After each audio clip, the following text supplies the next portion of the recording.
Hi there, this video is going to be about the sum and difference formulas and double angular formulas for trigonometry.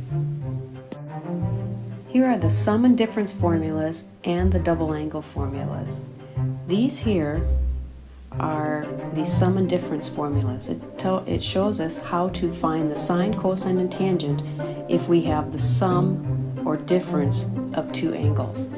These down here are called the double angle formulas because instead of taking the sine of u plus v, we're basically taking the sine of u plus u, which is 2u. So we're going to use these formulas and I'm going to show you how they work. Okay, let's say we are asked to find the exact value of the sine of 15 degrees. Now when it says exact, that means you cannot put it into your calculator because your calculator will only give you an estimation.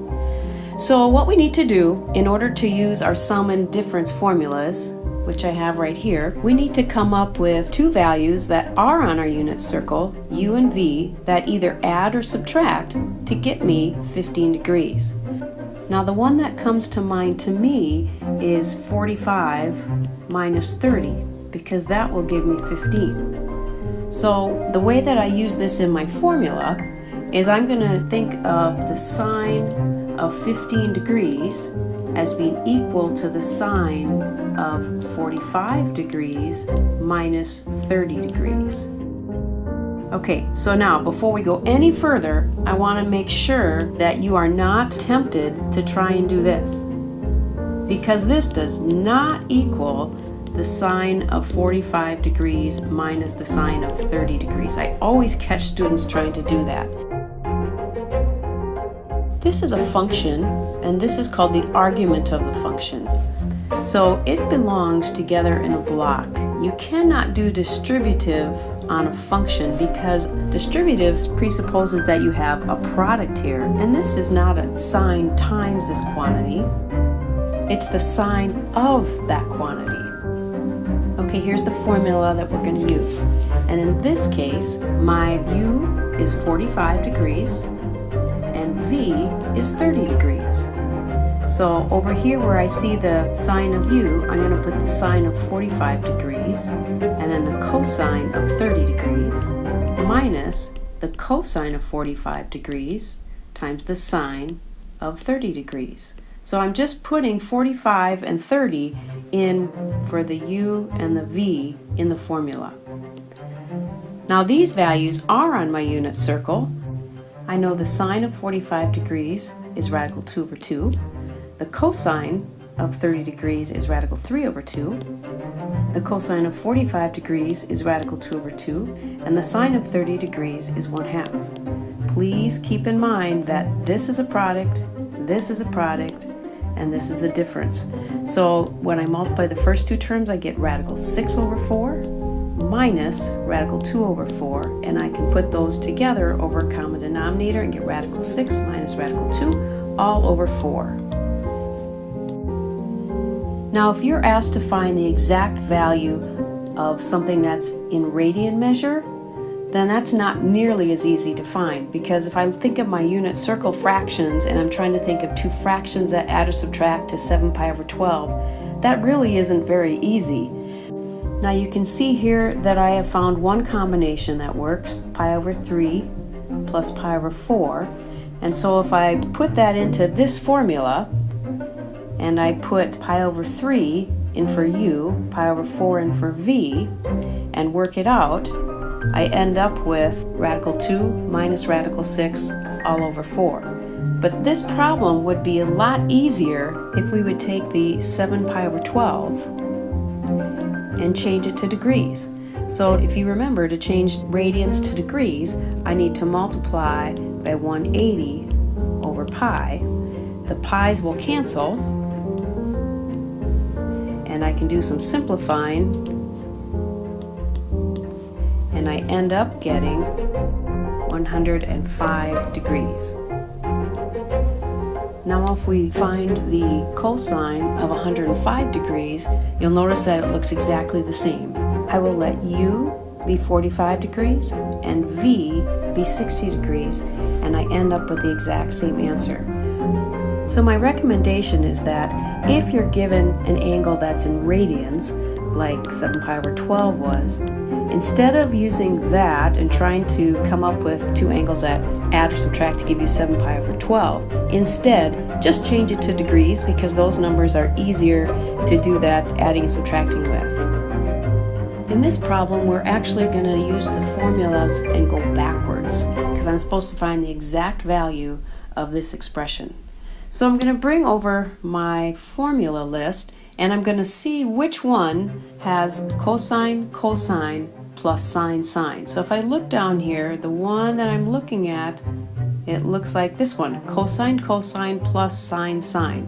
So it's the cosine of u minus v that I'm going to want to use. So in this problem, we're going to work backwards. So if I enlarge this and I kind of try and line it up, you can see here that u is 48 and v is 18. Okay, well that means that u is 78 here and v is 18. So let me write that down here. I've got the cosine of 78 degrees minus 18 degrees.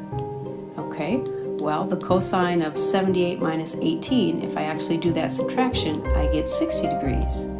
Well, I know the cosine of 60 degrees.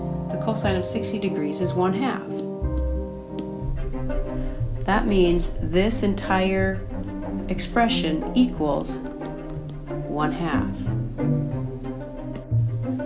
Okay, let's do one more of these. I'm going to pull my sheet over here, and I'm looking for something that has sine times cosine plus cosine times sine. So down here in this list, it looks like it's going to be this one, sine cosine plus cosine sine. So that's the formula that I'm going to use. So I'm going to take this, I'm going to line it up like we did before, so that I can see that the values that kind of line up for u and v. So you can see here that u is 10 and v is 35. u is 10, v is 35. That means over here u is 10 and v is 35. So let's rewrite that. I've got the sine of 10 plus 35. 10 degrees plus 35 degrees equals 45 degrees.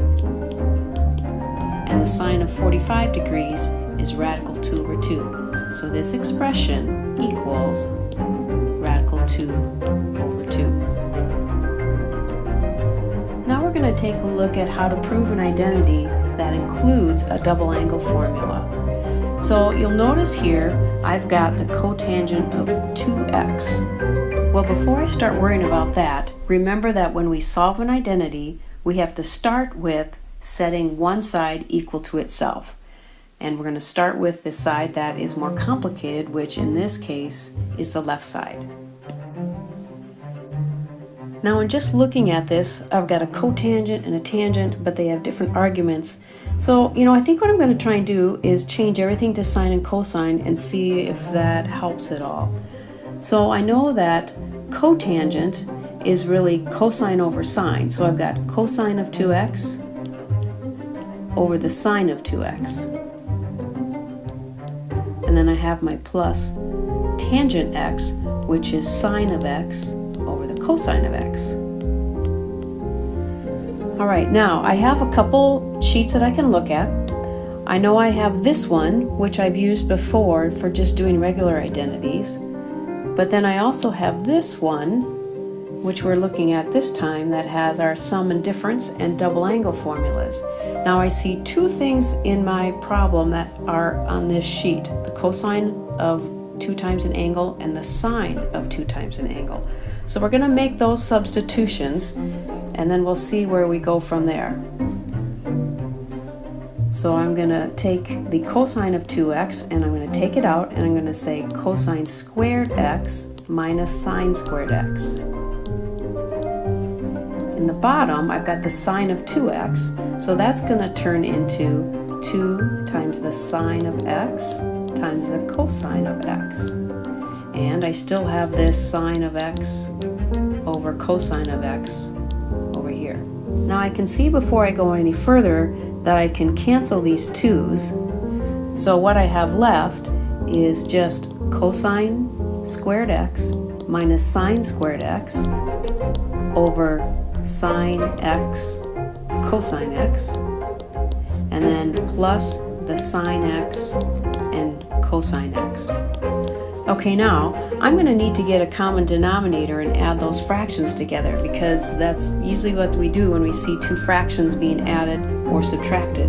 So my LCM here is going to be sine x times cosine x, which means over here I'm going to have to multiply this fraction by the sine x over the sine of x.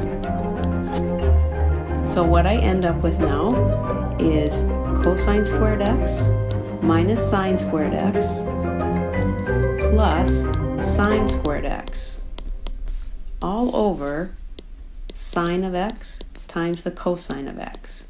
Now if I clean up the numerator, you'll see that I have cosine squared x as the only thing that's left. And then in the denominator, I've got the sine of x times the cosine of x.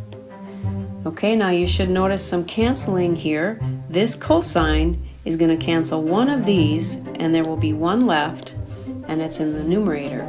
So my final answer is going to be cosine x over the sine of x.